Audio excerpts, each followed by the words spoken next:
All right, welcome back into the Yappin Wrestling Podcast. As always, Dylan Mel, joined by my guy Deli. Apologies for the week off unplanned, but we are back up here on a Saturday, and we are 1 week away from Bad Blood. It's shaping up to be a pretty good show, a special 6 p.m. Eastern start. How do you feel about that? I like the 6 p.m. start. Yeah, I was kind of I seen that and I was like, hold on, is that really true? We about to see Wednesday. Not Wednesday. We gonna see a 6 p.m. start time. That means something's gonna be big. That means that's gonna be big. Yeah, I mean, it made me think, and I want to look it up real quick here just to be sure. The match card, are we getting 6? I think we getting 6. Yeah, I think we getting 6. That's probably why. Because we got Hell in a Cell, Punk versus Drew, Liv versus Rhea, Nia versus Bailey, Roman and Cody versus Solo and Jacob, and Priest versus Balor. That's it. We got 5. Oh, that's 5? Oh, I thought it felt like 6. Maybe we get Jay Braun rematch on the show. I would love that. Did you say Nia and Bailey? Yep. Oh, okay. Unless we get maybe I could see LA Knight, and Carmelo and Andrade added after SmackDown. But those are the 5 we got, and we haven't talked since it was announced. The big Roman and Cody team up is official. The contract was signed. And when you initially saw that they'd be teaming up, what was your initial reaction? Well, I mean, it is something that me and you talked about. I think this is something that a couple of weeks ago, we kind of hinted at, but we wasn't really sure what they was going to do as far as with Cody. We was thinking about a triple threat match, or we thought about a heel turn by now. But it's something that me and you talked about. I mean, we was up on this. This is not the very way what we're talking about, but this is why you need to listen to us, because low key we be up on stuff weeks and weeks in advance before people know. So this is what we talked about. The way they played it throughout the day, like how throughout the whole night, when Cody was like, "Nah, the bloodline's not my issue. That's Roman issue." And then at the end of the night, he came in there and he teamed up with it. It was a weird setup, but I'm okay with it. That's a super team. Like this is a big card, and this is a super team. So yeah, I will admit, when it first happened, I stayed true to what I said. I was disappointed. I didn't want to see it. I was hoping that Jimmy would come back and it would just be that, and then Cody could have something with Kevin and Randy. And again, like I said, though, I'm not going to come up here and complain about it. I mean, we're getting a tag team match with Roman and Cody on the same team. People might not like it, but that's John Cena, Randy Orton teaming up from 10 years ago. That's Austin and Rock teaming up from 20 years ago. That is Hogan and Macho Man. Like that is the team that we are getting. So for a one-night thing in Atlanta, a town that means something to both of them, I'm cool with it. I think it'll be interesting because they mentioned this stat: the new bloodline under Solo has never lost a tag team match. Yeah, I seen that. And Roman and Cody are going to lose. So it does add a bit of, what's going to happen here? Yeah. Because some stuff's going to go down in the match. I do think we could see Jimmy return for sure. I don't think we see Rock, but I won't say never. Because if they wanted to get him involved before War Games, that's the spot that they would do it. But there's a lot of chatter about if this should main event the show, and we're going to talk about that in a second. But I want to ask you your thoughts on everything going on with Cody, Kevin Owens, and Randy Orton in terms of their reactions to Cody teaming up with Roman Reigns. How do you feel about that? Well, this was everything that we anticipated once we seen, Cody, team up with Roman. They was just, the question was, okay, well, how is Randy and KO's going to react? Because for months and years, Randy Orton and KO been fighting the bloodline, and Randy lost 18 months of his life because of the bloodline. Kevin Owens been fighting them for 4 years, losing championship matches and everything like that, losing his best friend at the time because of them. It's like how they react, and I love how tonight started off with Randy calling out Cody. He went straight to it. All our questions was answered in the first 5 minutes. He went straight to it. You know what I'm saying? On a Randy perspective, they were all answered. Yeah. It was all answers. And I mean, but Kevin Owens without saying many words answered a lot of questions because we know, you know what I'm saying? Now the thing about this is who turns. Which one of them gonna turn heel? Because now they leaving you not really crumbs, but they getting you questioning. They are definitely walking you down it's going to be Kevin Owens' trip, right? Which me and you were on the same page here because it's making me think, snake it's in Randy. The grass. Yeah. So, but then again, that's why I love that because they making you think is Kevin Owens. They making you think it's Kevin Owens, but really, because Randy dropped that subtle hint of it won't be a problem unless you make it a problem. Right. And it was just like, okay, well, I was like, what would Cody do that could make it a problem? Stop Randy from messing with it. Stop Randy for Cody. So maybe because Cody told Roman, I'll have your back, you'll have mine. If Randy tried to do something to Roman, Cody would have to have his back. Yeah, that's what I'm thinking. And that was Cody over the last couple weeks kind of seeming like a dumb baby face, but also seeming like, not saying like he's a, excuse my French, he's looking like a bitch. He's not, but he's also looking like one of those typical dumb baby faces that like act like he don't know what has have done with him before. Like, you know what I'm saying? Like those baby faces that act like, you know what I'm saying? Well, I think the whole I take Roman Reigns at his word thing. Yeah. I don't know if I'd believe that's what I'm saying. And when he said that, I'm like, well, what do you mean? Like, you know what I'm saying? Like, I'm like, that's kind of like, weird. I get it. Like, he hasn't lied to you in the past about wanting to kick your ass. Yeah. Because I mean, he kicked your ass. Like, I mean, when he did, but what's he gonna lie about? Oh, I'll cheat to win. I don't know if that makes him trustworthy that he just was honest about cheating. Right. I think he said something about like how he's like, I'll leave when you get the championship. Motherfucker, he's back. He called for the championship. I really liked Cody's "this isn't my problem" stance on it, and I wish he would have stayed that way. But again, I'm not going to be one of those IWC people that they didn't do exactly what I booked, so now it's a big problem. I'll sit back, I'll enjoy it, and I look forward to it. I will say though, this our modern day, Savage and Hulk Hogan superpowers. Yeah, I will say though, I do have a bit of a problem again with the discussion around the main event. If it should be Roman and Cody or Punk and Drew. And what Punk and Drew have been doing is excellent. It feels like we're like very much so heading towards the climax, and it's at the point in the storyline where I just want to get to the match. I just want to get to the Hell in a Cell match. Like the promo, like it's Punk and McIntyre. They're both good, but like enough has been said. I'm ready for the match. And it's nothing against either of the two of them. It's just, I'm ready to see it. And both have said, I'm going to make you bleed. This is like looking like in the direction of a Hell in a Cell match that we wanted it to be. Brutal and bloody and, fight to the death aspect in these guys' minds. That's what it feels like they're gunning for.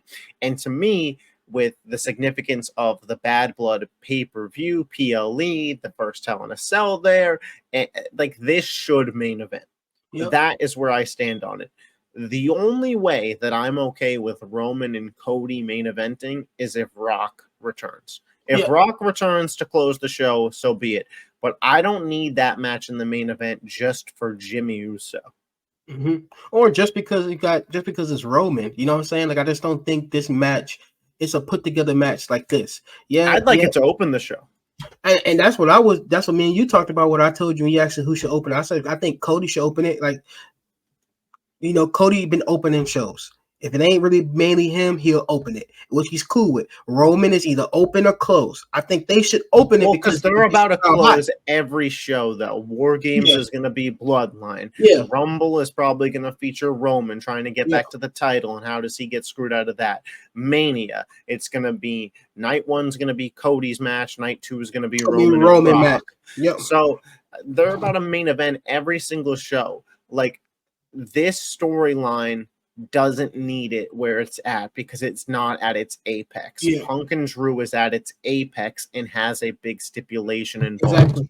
Yeah, I'll be kind of hurt that if they don't Punk and Drew don't main event. Because my thing is, if Punk and Drew doesn't main event, you have one of the biggest draws in CM Punk. You have a feud that's been going on for months at a climax, and you have a stipulation.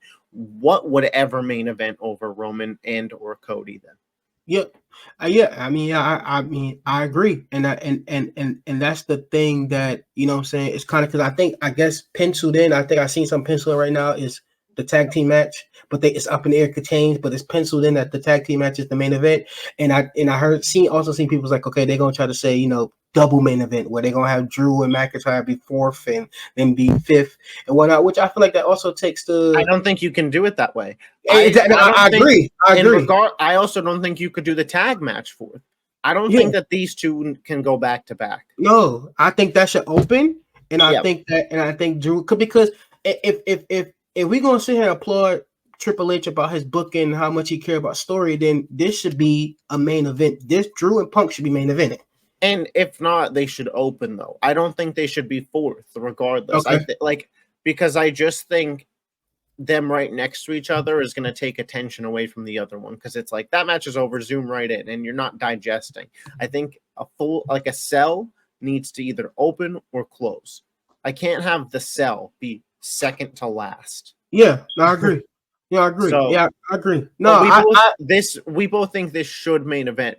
I also think they should add the stipulation on Monday that the winner of this takes on Gunther at Survivor. Yeah, that got to be established. I agree with you on that. That got to be established, and I kind of hopefully this Monday they come together. Cause I know both times I'm hoping on Monday they come together.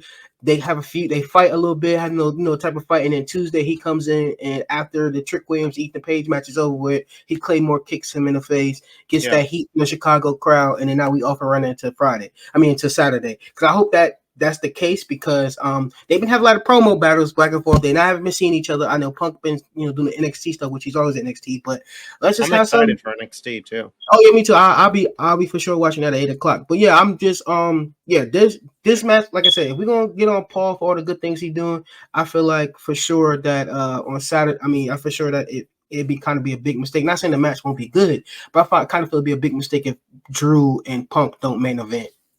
I just think that those two guys deserve it as well. They deserve it, 100% deserve it. They're not going to get it. They're not going to get it. Well, right. Aside from just the storyline aspect of it, like these guys deserve it at that point in time too. And speaking of guys who deserved it, Jey Uso, the new Intercontinental Champion, yeet. Big surprise on Monday Night Raw. I can't believe they did it. Man, if I was allowed to bet on WWE the way I bet on sports, I would. Somebody won a lot of money. The money would have been on Braun Breaker for sure. I think he would have been a heavy favorite. But talk about a moment. What was your immediate reaction when you saw the three? I'm shocked. I couldn't really. I was speechless because I didn't think that they was going to pull that trigger.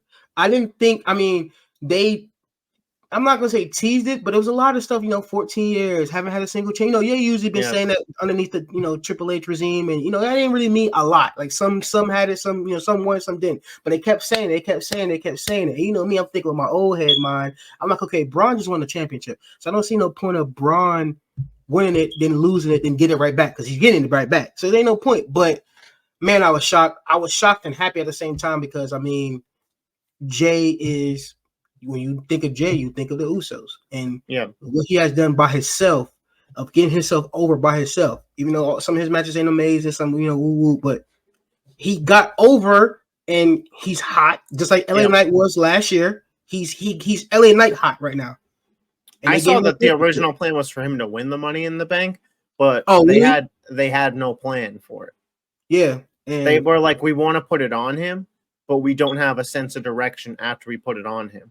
Yeah, and that's why you said that it would. That's what that's you one said. Of those Triple H things though, where in the Vince era, it still would have been put on him. Yeah, And they would have just been like, "We'll figure it out later, pal." 100%. Yeah, 100%. And uh, that's what me and you said. That's what me and you sat here in this podcast and list down all the 6 competitors and say why they shouldn't have won it. And one of the things we said was like, what was he going to do with it?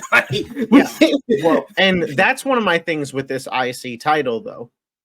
I'm happy for him, but what's he going to do with it?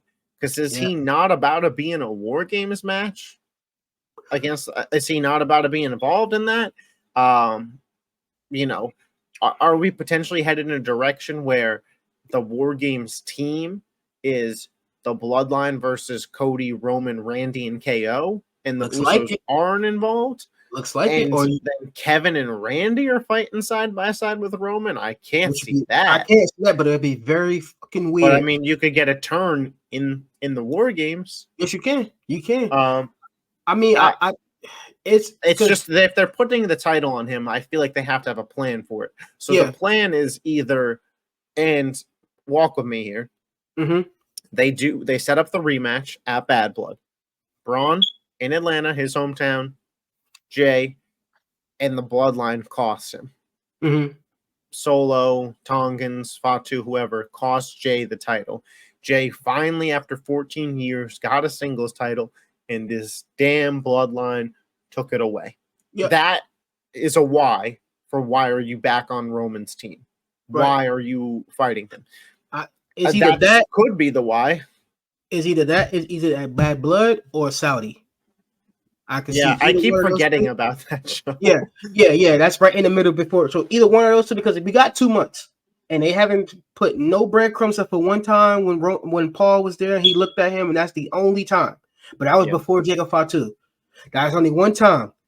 Other than that, they haven't said anything. They haven't hinted at it. Roman haven't said anything. He didn't even put up Jay name when he was talking about how they took out their wise man and they took Jimmy from him. He didn't say nothing. So he haven't mentioned Sammy, he haven't mentioned Jay. Now, like you said, I'm with you on that. It has to be from now or whenever it is after Bad Blood or before Bad Blood or during Bad Blood where we get some type of crumbs of how Jay and Sammy going to get to SmackDown and help Roman. Yeah. Because you will have to think by time after Bad Blood, Cody either gonna have KO on his ass or Randy on his ass. He ain't gonna have no time for the Bloodline. Yeah. So Roman after Bad Blood is gonna be by himself. I think at Survivor Series we're getting Cody, Kevin, or Cody, Kevin, Randy, similar to John Cena, Triple H, Shawn Michaels at that Survivor Series. 100%, and that would smack. And then if they want to do a real callback, have Randy RKO Kevin right at the rip. Wrap the rip out the ring. And then that'd be dope. But Jay, new IC champ. I think we're both big fans of the decision. Yeah. I think we both hope that there's a big plan in store here, but we're both not sure where it's headed to go. Yep. I do think we could be headed for a cash-in. Not only a cash-in, but a turn, a face turn, a babyface turn for Tiffy. My fault. I mean, they are 1,000% setting her up to be face. Because we weren't sure how they were going to go about this. If Nia was supposed to be the sympathetic one or Tiffany, and they have let you know over the past couple of weeks with the bow down to me, and tonight was really, I mean, like you said, she had a hold of Tiffy by the throat and said, if it goes bad for me, it's going to go very, very, very bad for you. And it was like, whoa, you're made to feel bad for Tiffy. Yep. For sure, right then and there. 100%. And you saw when Nia left, the change in the facial expression on Tiffany. I thought it was all really well done. Mm-hmm. And I think Bad Blood might be too soon, but I think they're going to test the waters at Bad Blood of a Tiffy cash-in. They're going to tease it. The crowd's going to erupt. They're going to really want it. And I think it might be saved for Montreal. Yep. I think that's certainly possible, but the Tiffy cash-in will be done by Survivor Series, I believe. Yep, 100%. I think, like I said, I mean, you talked about this before when I say this is something similar that I've seen from Nia back in before she got fired the first time. When she was that bullying arc, when she was bullying Alexa Bliss and going into WrestleMania. I think it was WrestleMania season, and I think Alexa Bliss beat her because she was getting bullied and whatnot. It's kind of like this, but more like she got a different get. It's better, right? She got different getting a better person to go with, and a person that's up, is an upstart and coming in as Tiffany Stratton, who's low. She's not red hot yet, but you can hear the crowd more and more. Tiffy time. When it's Tiffy time hit, like they are up. Yeah, they're up. So it's like, I think, what I'm saying, like, I think I'm with you with that. By the time Survivor Series, whoever Nia's face, by the time Survivor Series, because they clearly want Tiffy going face into Mania against Charlotte. Yes, that's my 100%. Thought. Yeah, because that would have been heel versus heel as it stands. Yeah, so and they know the fans don't want to cheer Charlotte. Hell no. They probably gonna cheer for like the first day, and then they'll get fucking tired of her ass after every Friday for 3 hours too. Shit. But that 3 hour SmackDown, we didn't even talk about that. I didn't even put that in the notes here, but we could talk about that for a second. That is a choice. On a Friday, on a Friday night, 8 to 11. God bless. Well, that's why I said to you, I thought like they're gonna move it. I think maybe they swap nights that with NXT. You did tell me that. I also think it could make travel easier for the wrestlers too. That's how it used to be. You got to think they don't have all of those trucks. Like they don't have SmackDown trucks and Raw trucks. They have WWE trucks. So the truck driver goes from Raw to wherever SmackDown is. Yeah. So like if it was like Raw's in Philadelphia and SmackDown is in I don't know, like New York City, like the truck could do that. Yeah. And in one day. And then too far everybody gets to go home on Wednesday, and we'll see, or there's a house show Wednesday or whatever it is, like Wednesday, and then a house show Saturday, and we'll see you back Monday, whatever it is. That's how it used to be back in like the early, like the 2000s and whatnot, where they had SmackDown used to be pre-recorded. Pre-recorded. Yep, they tape it on Tuesday and it comes out on Thursday. Now I was gonna say Thursday, but I forgot they got that partnership with TNA, and I don't think they want to mess up that partnership with TNA by putting SmackDown the same time as TNA. So I think they could just swap when they have NXT. Swap NXT on Fridays, which I mean NXT is 2 hours. I don't know anything about the CW, but I can't imagine they got crazy programming on Friday nights. Well, in the CW, hello, you still hear me? I'm here. Yep. Still here? Okay. I know. In the CW, I know they can't go over their runtime because the news. So they got news on there. Yeah, they got news, so they gotta like the CW. They gotta exactly at what they 8 to 10, so exactly probably like 8:57. They gotta they have to get out of there. They gotta let it go. Ooh. Yeah, your camera is frozen. If you want to just hit stop cam in the bottom. But, okay, I'm back. Okay. Oh, you're back. Yeah. Okay. Technical difficulties, but it's sorry about podcast that. Life. It's a podcast. Yeah. Sorry about that. But So I agree with you. I think they should switch it. If you're gonna give us 3 hours, yeah, man, switch that joint, please. Yeah, I would rather do it back to back personally. But if not, I mean, I work night shift and I work from home on Friday nights, so for me, no big deal. But for a lot of people, especially in the summer, I don't know. And I don't want to say the roster's not deep enough because there's people on SmackDown that are good that aren't getting time. But I don't love it. I'll say that. If you're going to do that, I know me and you talked about this, they need to have a supplemental draft, some type of draft very early to get that roster, because a roster, SmackDown roster, I can't really say they top heavy or bottom heavy. It's going to be fine from January to Mania because I told you there's not going to be shows. Like there's going to be shows, but there's not going to be rosters. Like everybody's going to be moving around. Rock, Cody, Roman, Bloodline. They're going to be on Raw. They're going to be on SmackDown. They're going to be on Netflix. John Cena, CM. Like it's whatever. Like it's going to be a free for all from January until then. But they have to hit that draft right. And I think SmackDown being 3 hours, you could make it more of the wrestling show. But I'd like them to do some things then with SmackDown, whether it's a women's mid-card title, which I hear is in the works, or bring back the cruiserweight title and give us some fun cruiserweight matches. I for anybody that plays WWE 2K24, every time I start like a universe mode, I put the hardcore title on Raw and the cruiserweight title on SmackDown, and it's like, boom, if you want to fill like extra time, there is 20 minutes of something solid that doesn't need to be on a PLE, but is fun. And if you're going to have that extra time, I think it'd be fine. Like if, not that they need it, but on Raw, the Bronson Reed and Braun Strowman storyline, if that had the hardcore title attached to it with all the matches they've been doing, all have been hardcore, I feel like that would make sense. Mm-hmm. Yeah, but, no, I agree with them. A cruiserweight title back, and that would be perfect because then they could bring, you know, I know how Triple H is and how he like. I feel like they just don't want to have a billion belts though. If you're no, well, I mean, they might cruiserweight, have two. Yeah, they might have two women mid card. They might have a U.S. women's title and IC women's title. It should be 2025. You probably gonna hear about that. The Netflix once Netflix drop in Los Angeles, and you're gonna hear about that in the next couple.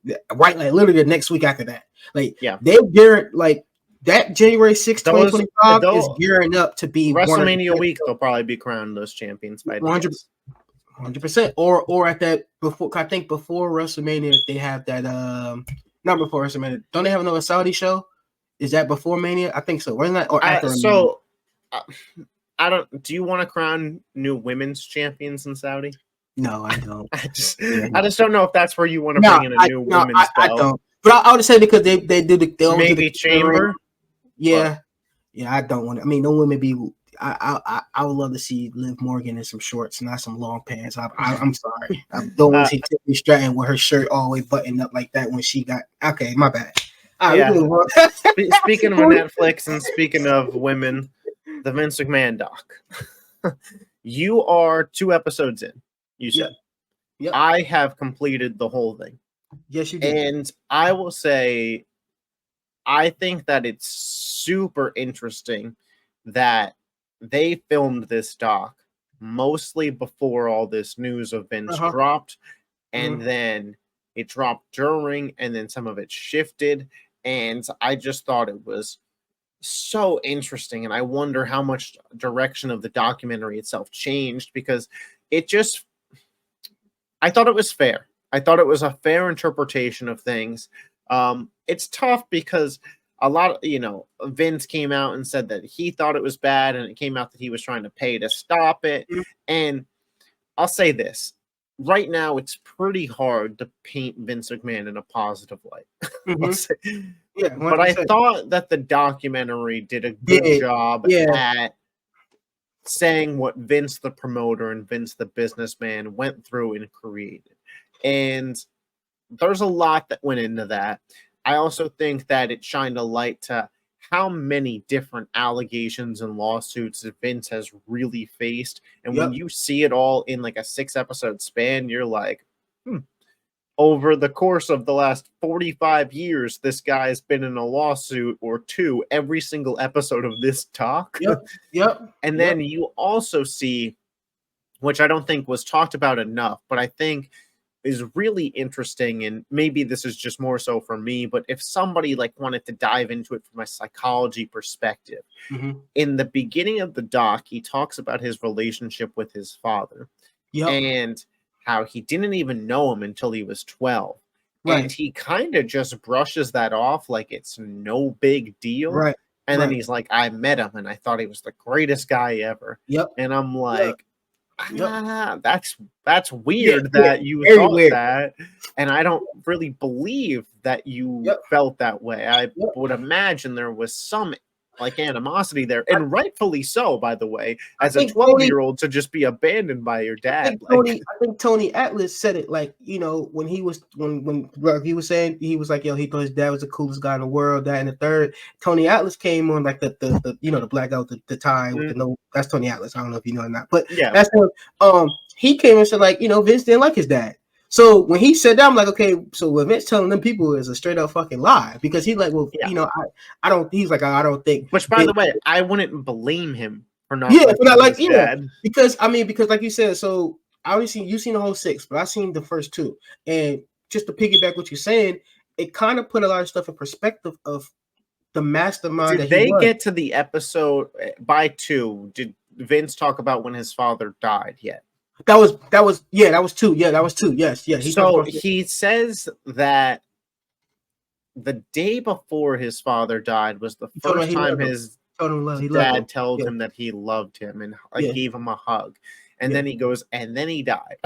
Yeah, exactly. And with the tear, he had tears coming out his face when he said that. and I feel like, and just based on his reaction, like that really has to fuck with you mentally. Yeah. And Vince talks about baggage, and he said it was so interesting that he said it, because he said it.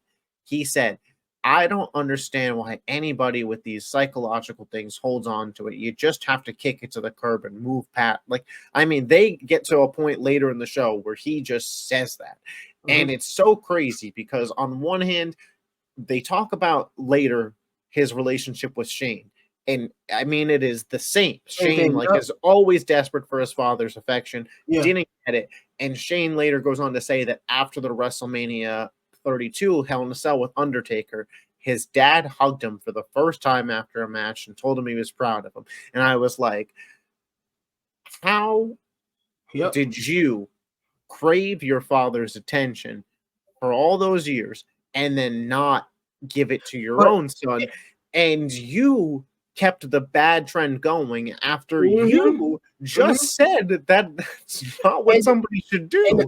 And the crazy thing about it, for all these years, the type of love and affection that he gave was to Stephanie.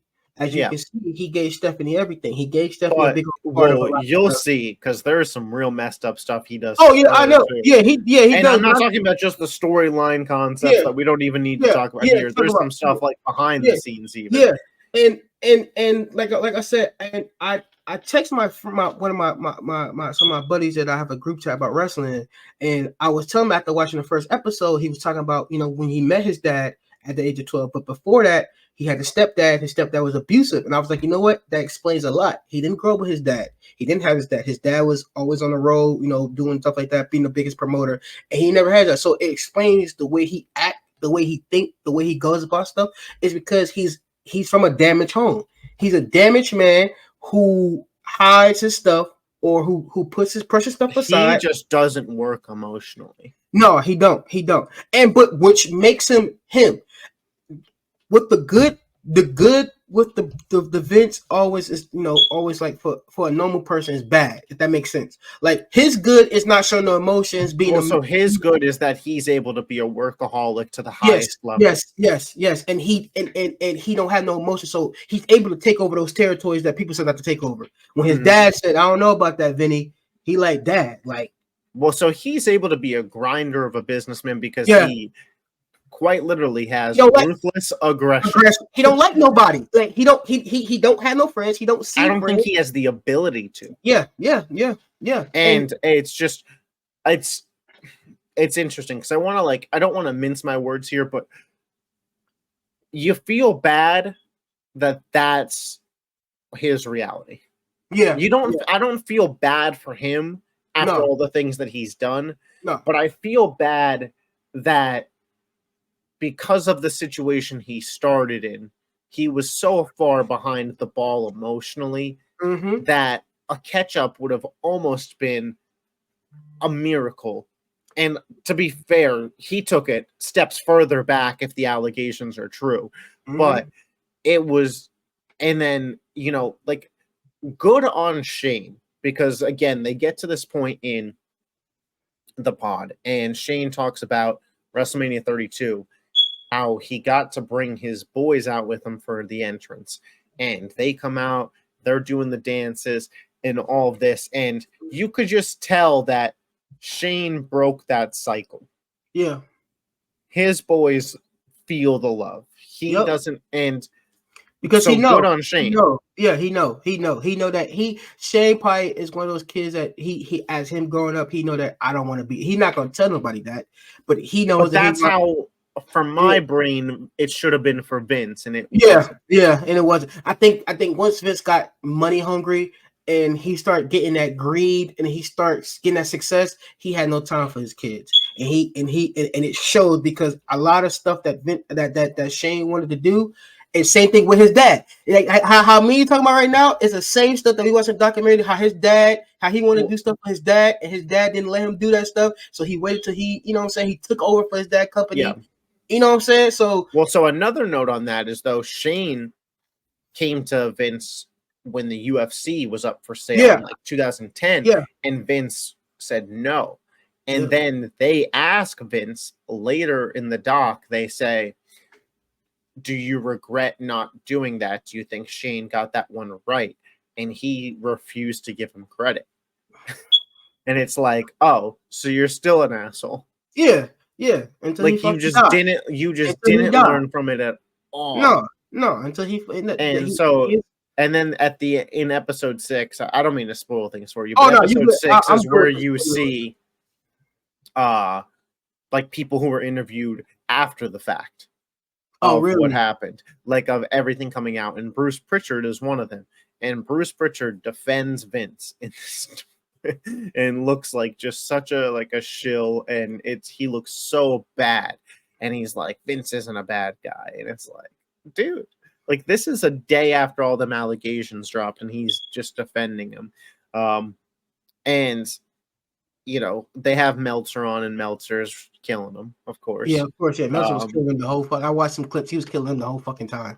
Yeah, and they asked again. This was before the news came out, but they asked Cena, they asked Rock, they asked Hogan, they asked Taker, they asked all these guys what Vince's legacy would be, and none of them had an answer. It took Tony Atlas said the greatest promoter of all time, but nobody else could answer the question. And then they asked Vince at the beginning of the doc what the difference between Vince and the Mr. McMahon character is, and he said they're super different. People don't know Vince. They asked him again at the end. He was like, and he said one of them is a hyper exaggerated version of the other, but I'm not sure which is which. Yeah, I don't know. And then they asked everybody else, the wrestlers, how different do you think Vince and Mr. McMahon are? And every single one of them goes, not that different. Yeah, and I think here's the thing about him in this whole interview, right? Because I seen that he was talking about playing a character, but it seemed like during the interview time he was playing his character. He like, well, it's two different things. And they asked him, they're like, okay, so what's the things that you do? He like, well, I can't tell you. He's like, I'm gonna give you some I'll give you some small, and then he didn't say nothing. He didn't give him nothing. Well, yeah, the fact that he's like, I can't tell you. Yeah, that's what I'm saying. Like, obviously, again, he said that before everything came out, but that does not look good after everything came out. And like, again, I don't think that's what he was getting at, but like with Vince, you never know. But it does seem like it seemed like, bro, it seemed like he was like, you know how when you talking with your boys and you talking about having a good time with a person, you're like, boy, hey, me and her did, and you like, but I can't tell you what me and her did. That's how it was. He was like, yo, me and my boys did a lot to these, and I just can't tell you because it's just like knowing everything about him, though. It's like, that right there made me like, yeah, he did everything that they said he did. When he said that, yeah, when he did that, yeah. I was like, you must be talking about you must be talking about the trade, huh? Yeah, I just saw it. Yeah, I'm sad. You're sad. All right, let me close the pod and then I'm sad. Sorry guys. Breaking NBA trade. And I know Deli's a Knicks fan, but that is it for the pod. We appreciate you guys joining us. We'll be back up here next weekend to talk everything bad blood. Can I do my quick hits real quick? Can I do my quick hits real quick? Let's hear it. We gotta do that. So let's just do some not breaking news, but like let's do some news. Let's talk about things that's on my mind. Let's talk a little AEW. Let's talk about AEW as far as the Lucha Bros, the Lucha Brothers contract supposed to be expired the next month or so, but it's claims coming out saying that Tony Khan for this. Tony Khan might extend time for Ray Phoenix because he's been injured a lot, so he might not. Ray Phoenix and Penta might not come to WWE until the end of 2020 or end of 2024, early 2025, which will suck. But they also saying, well, if they make them stay or make Ray Phoenix stay, he'd be only there to put people over, which will fucking suck, which would be assholish for Tony Khan to do. Just let them go. You're about to bring in Bobby Lashley. Oh, another thing, MVP debuted on Wednesday. Mhm. He confronted Prince Nana, so it looks like it's gonna be Bobby Lashley versus Swerve Strickland in a little feud, which it's gonna be good. That was that. Let's see. Oh, uh, I, I I'm I'm kind of tired of I'm a black guy, so I love my people, but I'm kind of tired of this thing. Of course, we know that certain black wrestlers don't get the shine that they get. I get that, but to attack Swerve going on Breakfast Club, attacking WWE like they came out their mouth and made those type of reports, I didn't mess with that. I didn't like that. I didn't What do you say? especially he was talking because the reports coming out as far as like they saying like WWE didn't was shocked by the contract that he got because they didn't Mm, expect him to get that contract, which that was never something that WWE would say. That was something that was reported and nobody backed up that report.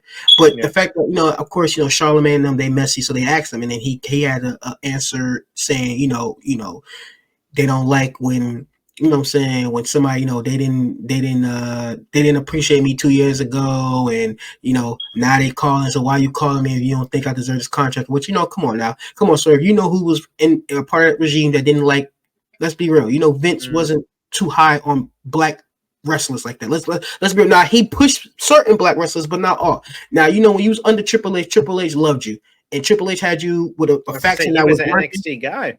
Yeah, Wasn't he he was North American champ too at one point? North American Truck and Hit Row was on top of their game. Now And that was like Vince that sabotaged y'all. That wasn't when Triple H. and like Trick Williams on top, Mellow Hayes. Mello Hayes. Triple H put so many black. Keith I mean, Lee. it's not my place. I'm just No, no, I the know, facts in no, terms no, of like I I know. see black wrestlers in Yes, WWE yes. that are winning. Keith Lee was the North American and the NXT champion. Velveteen Dream was pushed like crazy. Ricochet was pushed like crazy in NXT. Now we can say about his main roster run, but that's not Triple H's fault because Triple H was given a Ricochet that was damaged goods. Let's be real. He didn't Yeah. have no type of creators. He didn't have no type of heat, and people don't want to talk about that. But yeah, that's what I want to talk about because I'm like, and I seen a no name who's been on NXT talking about, I'm trying to get you, but nobody know you. Your name is EJ. You're not even wrestling right now. But let's not people that's listening to this, let's not put the race card on these wrestlers or these promoters and whatnot, because let's be keeping it real. You can't sit here and talk all this stuff about Triple H. Tony Khan don't push his black wrestlers either. Let's be real. You know what I'm saying? Will Hobbs is not there. Ricky Starks is at home. You know what I'm saying? Private Party haven't been partying like that, and they've been there for 6 years. They don't put it's just what happens. If you got that type of I don't charisma, think either promoter is thinking about it from yes. race. No, they just think about and but it's only other people doing that, and then people trying to be messy about it. And I don't, and as a black man, I don't like that because I don't, what I'm saying, like I don't think Tony or Triple H are racist. I don't even think Vince was racist. I don't think that, but I'm just saying that Tony Atlas said in that documentary that he Vince was. don't see any color but green. Yeah, and that's and as a businessman, that's how you supposed to see. So if you're not bringing me dollars, why would I use you? It doesn't matter what color you are. Let's be real. So the fact that he came in there and said that, I didn't like that by Swerve. That kind of put a bad taste in my mouth because, like I said, I just don't think that was the right thing to say. So you could have deflect that. And another thing is, a lot of people is feeding into when they have these interviews and they ask them, "Would you go back to WWE?" And they say, "No, I love AEW." No fucking duh, people. They're gonna say they want to stay in AEW. Of course, It Sasha. kind of Of yeah, course, it pissed me off when I saw that, bro. Mercedes Monet gonna say, "I want to stay at AEW." No fucking duh. She's under contract with AEW. She's not gonna say, "Man, I want to go back to WWE one day." No Yeah, duh. also, like all of your best friends work there. Still, I'm still supposed to work there. believe that, like, if the Yeah. opportunity was right, you wouldn't. Yeah, with the new regime, Triple H, you said the time when you went to Japan, Triple H and Wayne Rico called you and you cried because they care about you so much. So you try to make me believe that you don't want to go if Tony Khan And and I Triple H, believe that right now she doesn't yeah, want to leave. 100%. But she under contract, so of course she says she don't want to leave. I wouldn't say that because that's tampering, and then they'll look at her But funny. I also Yeah, they believe look at her that right funny. now she doesn't want to. She's the main woman there. She's the women's champ. She has creative control in her contract. Yeah, She don't got to work a lot of days. She's yeah, making a ton of money. Like, doing movies, like duh. That's why she picked there. yeah, exactly. And motherfuckers, and I'm not saying that's for the motherfuckers in the IWC. Y'all just dumb to feed into that. You don't think that if Tony Khan gives her $6 million and Triple H give her $6.5 million or the same type of $6 million after she had her running at AEW, you don't think she's gonna go back to WWE to retire? Come on, y'all. You don't think that? You don't think? I mean, I'm not gonna say Swerve. No, Swerve is not gonna come in. But you don't think once MJF contract is over, once he made his money, did his movies, he's not gonna go to WWE. He's not gonna stay in AEW forever. I'm saying y'all, real talk. Well, I don't think a lot of these new guys are gonna stay forever necessarily. But except for the main one, except for the ones that the EVPs, they're gonna stay. Well, yeah, but like the MJFs, the Sasha Banks is coming. Like, Mercedes Moné is coming back to WWE in the next 3 to 4 years. She's gonna be there by the time 2028. With this mainstream stuff going on, she's gonna be back. The J. But if you don't think that there's like a spot, potentially at the end of his career, Seth Rollins, Tyler Black, and Becky Lynch, Rebecca Quinn, they might want to go over to AEW. Seth might want to work with Mox again. Yes. He might want to get up in there and work with Swerve or work with some of the younger talent over there. I mean, as somebody who only watched WWE, I don't want to see it, but is what it is. The same thing about the Kevin Owens. You got Kevin Owens, you got Kevin Owens, you got AJ Styles contracts coming up. Those two people. AJ Styles coming back to SmackDown next week. He is coming back. They might be trying to throw him in something to keep him happy. I don't think they're going to AEW. I think AJ Styles said numerous times he wanted to retire and work backstage with WWE, and Kevin Owens. You think AJ? He's from Atlanta. Is SmackDown in Atlanta? No, I don't think. Maybe they might be. Do you think maybe he does some open challenge on Bad Blood, and he's just going to announce that he's doing that? I think. I mean, I think he should have some type of feud going into Friday, going to Bad Blood. I think he's going to be featured on every single show from here on out. But that's all I got. That's all I got. That a little longer than a minute, but hey, shout out to my Knicks, man. I can't wait to see Stephen A's reaction to this. Oh man, that's crazy. But we will catch you guys, like I said, next weekend up here talking Bad Blood. Drop all your predictions in the comment section. We will catch you there. Yappin! Peace. Peace out.